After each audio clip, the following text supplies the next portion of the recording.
नमस्कार साथियों, कैसे हैं आप लोग?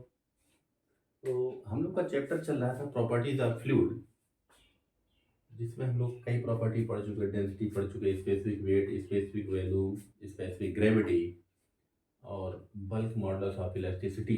तो आज हम लोग स्टार्ट करेंगे compressibility factor, very very important. Compressibility factor या इसी को कहा जाता है coefficient of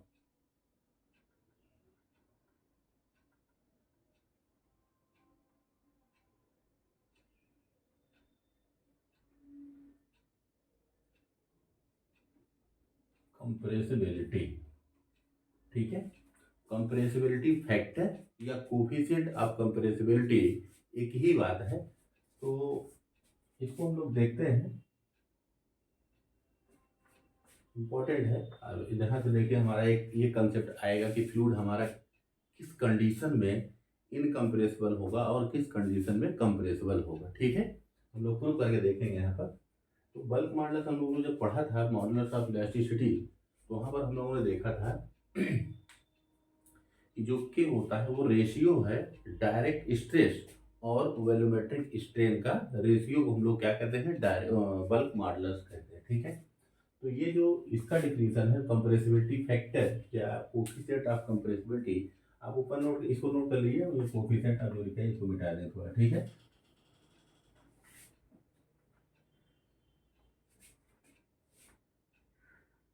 it is defined as the volumetric strain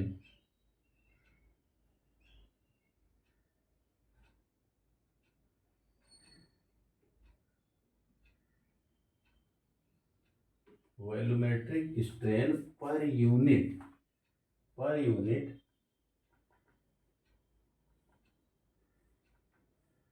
direct stress या बल्क या ratio of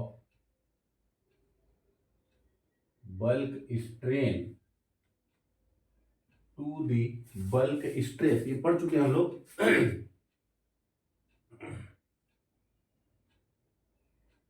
to the bulk stress या इट इज, ये सिंपल ही कहिए, the reciprocal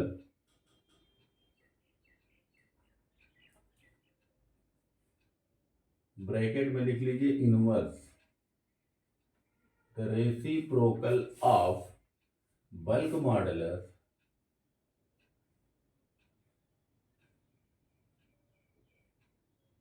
is known as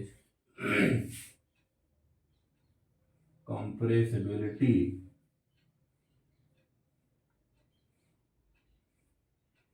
factor, जिसको हम लोग बीटा से डिनोट करते हैं। ठीक है, ये इतनी डिफिनीशन है। जब बल्क मॉडल हम लोगों ने पढ़ा था वहां पर देखा था कि direct stress upon volumetric strain, या दूसरा उसको कहा गया bulk stress upon bulk strain. ठीक है, तो यहाँ पर क्या है, it is defined as the volumetric strain per unit direct stress या ratio of bulk strain to the bulk stress या द रेसिप्रोकल या इनवर्स कहते हैं, जस्ट उल्टा, reciprocal of bulk modulus is known as compressibility factor. ठीक है, तो कहने का मतलब ये है कि जो हमारा बीटा है वो क्या है, 1/k, या ये कहिए क्या है, वॉल्यूमेट्रिक स्ट्रेन क्या, चेंज इन वैल्यू बटे original value dV/V divided by direct stress. Fluid mechanics में डायरेक्ट स्ट्रेस हम लोग किसको मान के चलते हैं, जो हमारा प्रेशर अप्लाइड है, तो dP। ठीक है भाई, या जो आप लोगों ने लिखा है bulk strain upon bulk stress.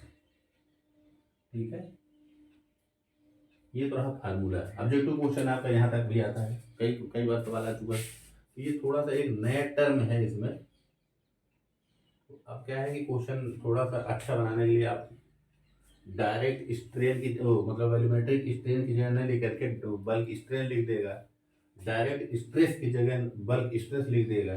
तो कहने का मतलब ये है कि ये रहा आपका बेसिक डिफिनीशन कंप्रेसिबिलिटी फैक्टर। ठीक है, अब हम एक कंसीडर करते हैं पिस्टन सिलेंडर का अरेंजमेंट।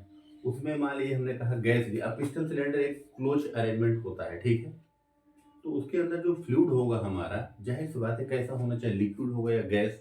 देखिए लिक्विड आप दबाओगे तो क्या दबता है? नहीं दबता, कंप्रेस नहीं होता है।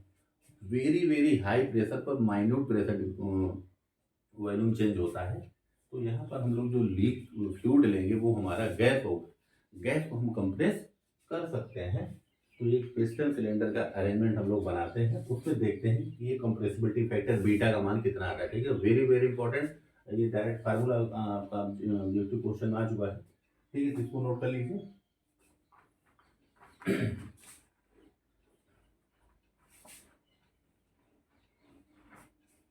तो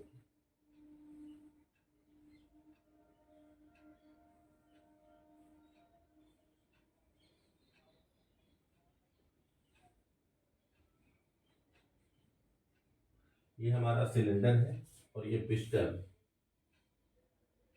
पिस्टन पर हमने कहा ये प्रेशर अप्लाई किया गया, कितना डीपी प्रेशर लगाया जा रहा है।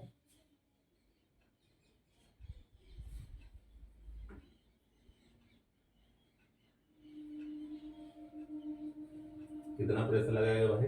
DP pressure. जब और इसके अंदर फ्लूइड रखा गया है, कैसी फ्लूइड है? गैस। तो जब ये पिस्टन हम प्रेशर लगा कंप्रेस करेंगे तो गैस का वॉल्यूम क्या होगा? डिक्रीज करेगा। तो हम फाइनल कंडीशन यहाँ पर लिख रहे हैं।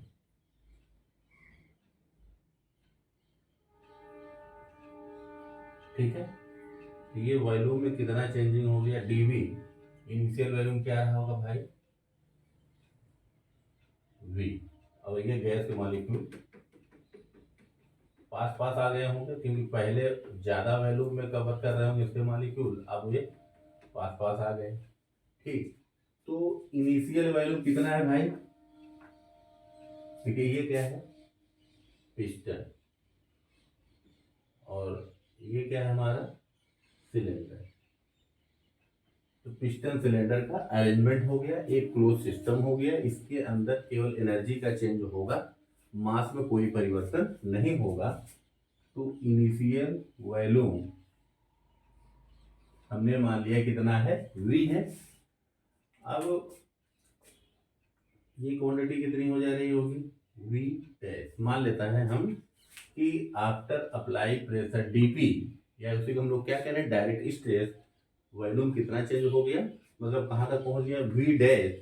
चेंज इन वैल्यू कितना हो गया? डीवी। जब आप निकालेंगे तो ये क्या आएगा? Negative value. मतलब यहाँ कंप्रेस हो रहा है, तो एक सेंस हमारा किधर की जा रहा है कि वह आयतन क्या हो रहा होगा? घट रहा होगा। Initial value V, final volume कितना है? V dash. Change in volume कितना है? डीवी। ठीक है, तो अब हम यहाँ पर सबसे पहले लिखेंगे बल्क मॉडुलस। देखिए bulk modulus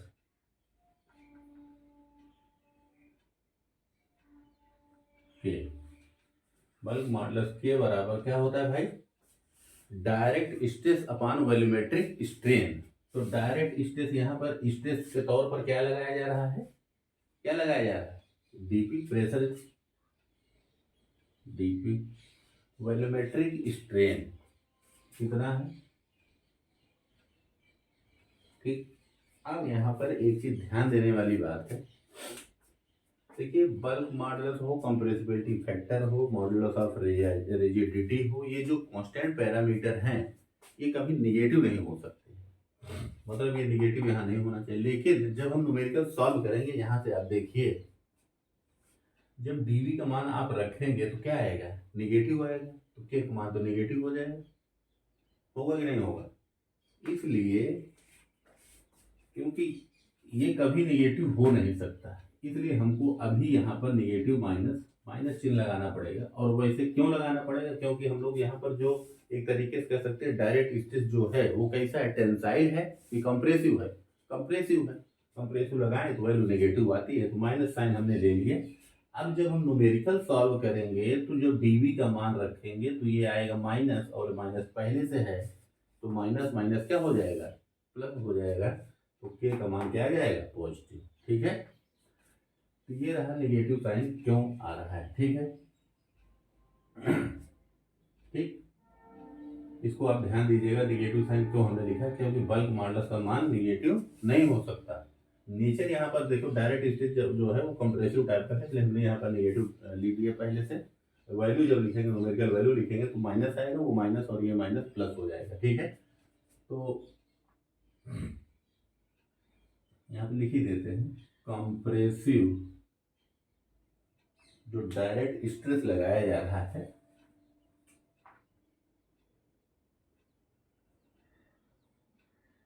is compressive in nature, that's why negative sign appear, मतलब कि कंप्रेसिव नेचर का है इसलिए नेगेटिव साइन अपीयर होगा। नेगेटिव साइन हमको दिख रहा है कि कंप्रेसिव स्ट्रेस हम लोग जो स्ट्रेस लेते हैं वैल्यू नेगेटिव होता है और टेंसाइल स्ट्रेस में पॉजिटिव। तो ये आप इसको पहले बस केवल लिख दिया कि क्यों हमने नेगेटिव लिखा है, बाकी आगे हम लोग सॉल्व करते हैं। ठीक है,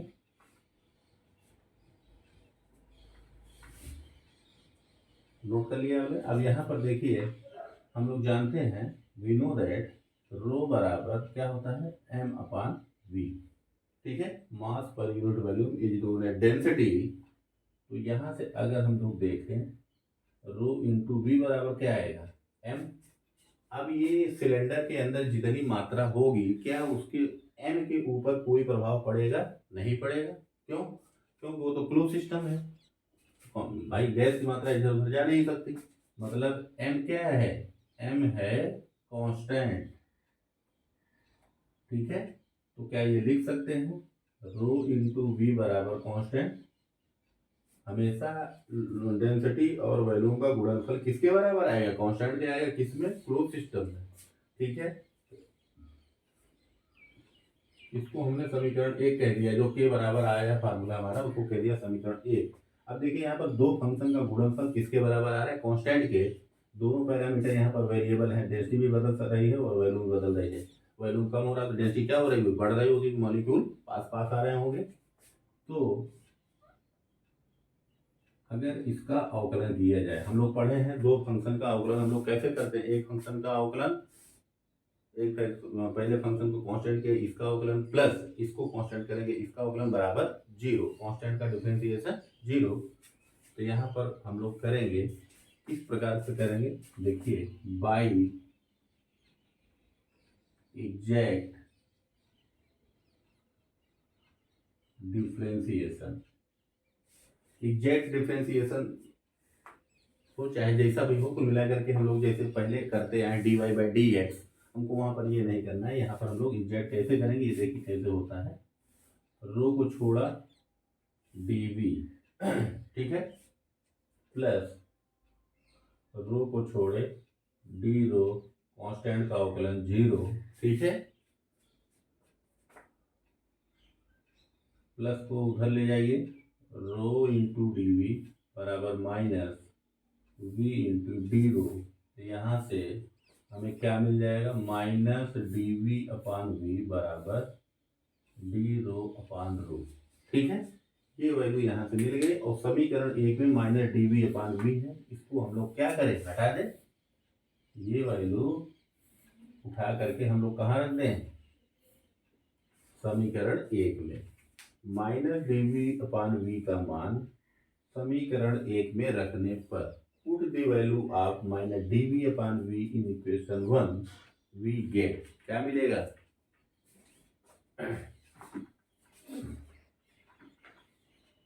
ठीक है, रख दीजिए। तो के बराबर पूरा ये मान है minus D V upon V की वैल्यू हम लोग उठा के ले आ रहे हैं यहाँ पर। ये चीज ध्यान दीजिएगा, जब हमने इसका अवकलन किया तो हमको आ गया minus D V upon V का मान आ गया डी रो अपान रो। ठीक है, तो क्या हो जाएगा, D rho upon rho minus D V upon V की जगह लिख दिया डी रो अपान रो, तो डी पी अपान डेंसिटी कहाँ चला जाएगा भाई, ऊपर, तो नीचे आ जाएगा डी रो। वेरी वेरी, अब देखिए यहाँ कंफ्यूजन बहुत होता है, पी ऊपर है तो लिखिए, ध्यान से लिखिएगा नहीं तो कंफ्यूज हो जाएंगे, ऊपर पी है कि रो है। ठीक है, तो ये हमारा आया के बराबर रो डी पी अपान डी रो। ये डायरेक्ट क्वेश्चन आ चुका है एसएससी में, किसी भी एग्जाम में आ जा सकता है। ठीक है, बहुत ही इंपॉर्टेंट है।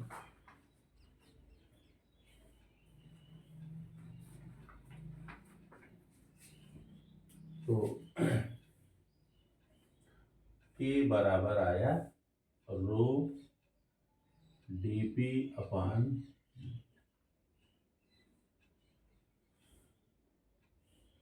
डी रो। ठीक है, इस पे आप 5 स्टार लगाइए, वेरी वेरी इंपॉर्टेंट। अब आप वो हमको निकालना क्या है, बीटा, बीटा बराबर 1/k। तो जैसे ही 1/k करेंगे तो क्या आएगा भाई, रो डी पी अपान डी रो। तो डी रो कहाँ चला जाएगा, ऊपर। तो बीटा आ गया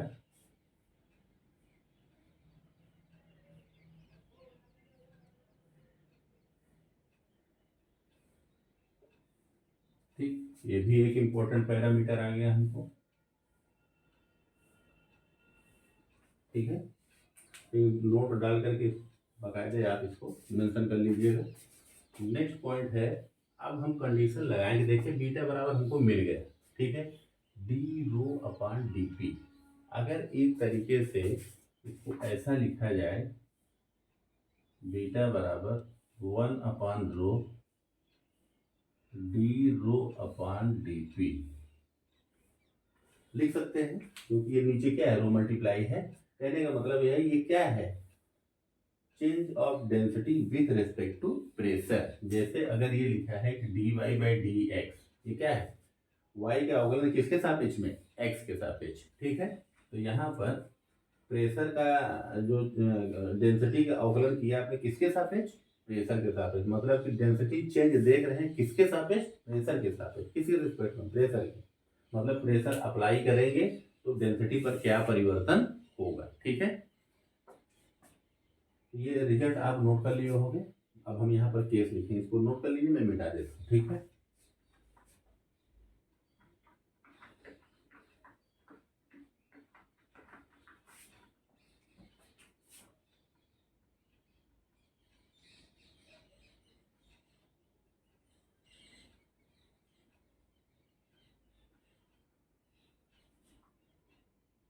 if बीटा बराबर 0। देखिए नाम क्या है इस बीटा को, क्या कहा जाता है, कंप्रेसिबिलिटी फैक्टर। तो अगर बीटा 0 कर दिया, इसका मतलब कि कंप्रेसिबल का नाम नहीं आएगा, किस चीज का आएगा, मतलब कि अब ये कहा जाएगा इनकंप्रेसिबल।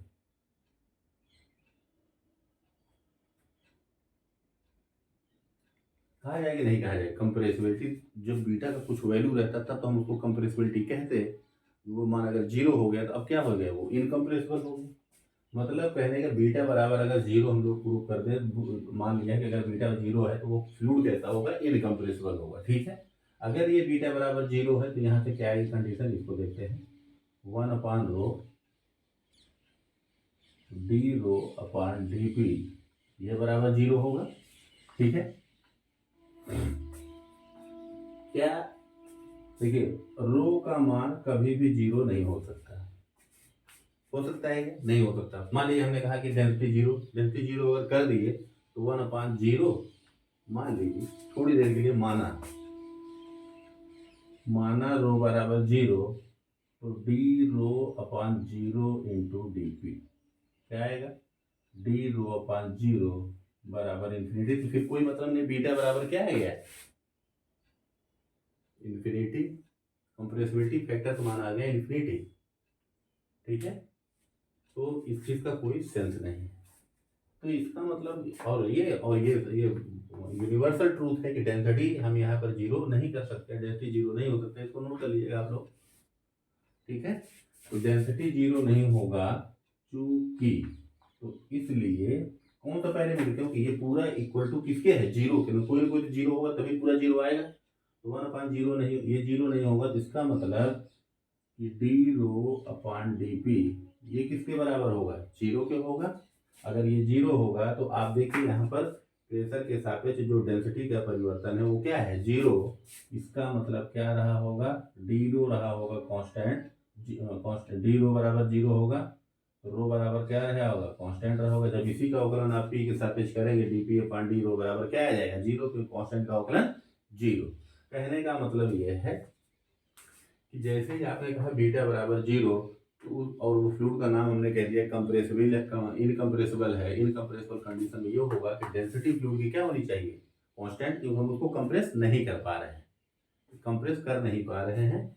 और जब बीटा बराबर इन्फिनिटी आया था, क्या इसका क्या मतलब है, इसका मतलब ये है कि आप कंप्रेस करते ही जा रहे हैं, करते ही जा रहे हैं, कंप्रेस करके इतना कर दिए कि उसको डेंसिटी क्या हो गई उसकी, जीरो, डेंसिटी जीरो, ऐसा संभव है नहीं, ठीक है। तो कुल मिलाकर के कहने के ये है कि हमने बीटा बराबर जीरो किया, फ्लूइड हमारा इनकम्प्रेसिबल, इनकम्प्रेसिबल में डेंसिटी क्या आई, कांस्टेंट, ठीक। इस चीज को ये चीज समझ में आ रही नहीं आ रही, ये वेरी वेरी इंपॉर्टेंट, क्योंकि अब यहाँ पर हम लोग लिख लेंगे कि डेंसिटी कांस्टेंट कब आ रहे हैं, किसकी कांस्टेंट, किसके रिस्पेक्ट में, मतलब जब किसी फ्लूइड के ऊपर प्रेशर अप्लाई करेंगे उसके सापेक्ष अगर डेंसिटी कांस्टेंट आती है तो वो फ्लूइड हमारा कहलाता है इनकम्प्रेसिबल फ्लूइड, ठीक है।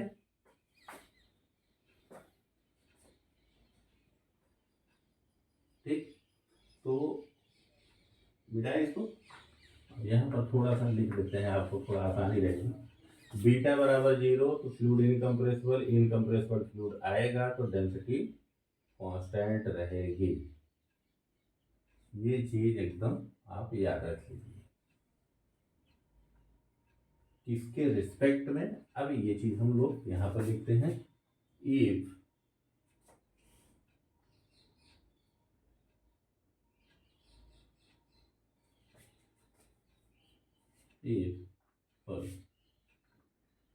rho is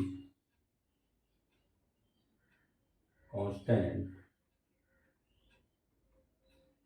with respect to pressure is constant, ठीक है। क्या है, if rho is constant with respect to pressure, is with respect to pressure, rho is constant with respect to pressure, इसका मतलब क्या है पहले ये समझिए। Rho constant with respect to pressure मतलब चाहे जितना प्रेशर हम चेंज करें उसके डेंसिटी में कोई परिवर्तन नहीं होगा, then that fluid is known as, कौन सा फ्लूइड कहलाएगा, इनकम्प्रेसिबल फ्लूइड,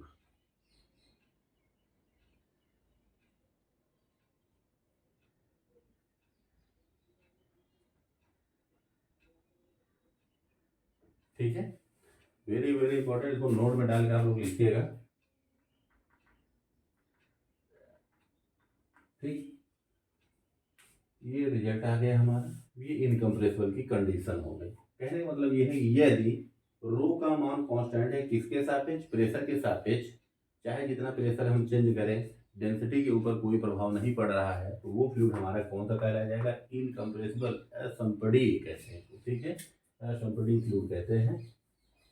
तो कुल मिलाकर के आपको बस ये है कुछ रिजल्ट देखने, बीटा बराबर जीरो इनकम्प्रेसिबल कहा गया, इनकम्प्रेसिबल कंडीशन में रो बराबर कांस्टेंट, इसके रिस्पेक्ट में, प्रेशर के रिस्पेक्ट में, ठीक है। ये रहा आपका कंप्रेसिबिलिटी फैक्टर से जो भी चीजें आ सकती है क्वेश्चन, ठीक है। तो वेरी वेरी इंपॉर्टेंट, आपको यहाँ पर याद क्या क्या की चीजें करनी है,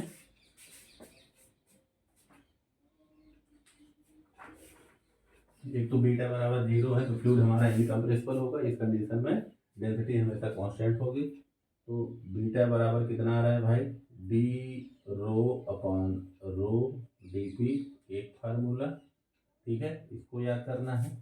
और जस्ट उल्टा कर दीजिए, इसी को कोई बराबर क्या आएगा, rho D P upon D रो।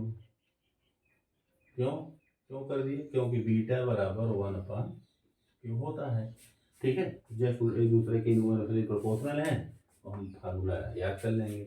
बल्क मॉडुलस के बराबर क्या आया था, direct stress upon volumetric strain, ठीक है, या bulk stress upon bulk strain. तो ये चीज़ आप याद रखिएगा, आपका सवाल हो जाएगा, ठीक है। तो ये रहा कंप्रेसिबिलिटी फैक्टर से रिलेटेड। ठीक दोस्तों, तो इसके बाद हम लोग स्टार्ट करेंगे प्रॉपर्टीज ऑफ फ्लूइड का सबसे इंपॉर्टेंट टॉपिक जो है विस्कोसिटी, ठीक है। Okay, thank you, bye.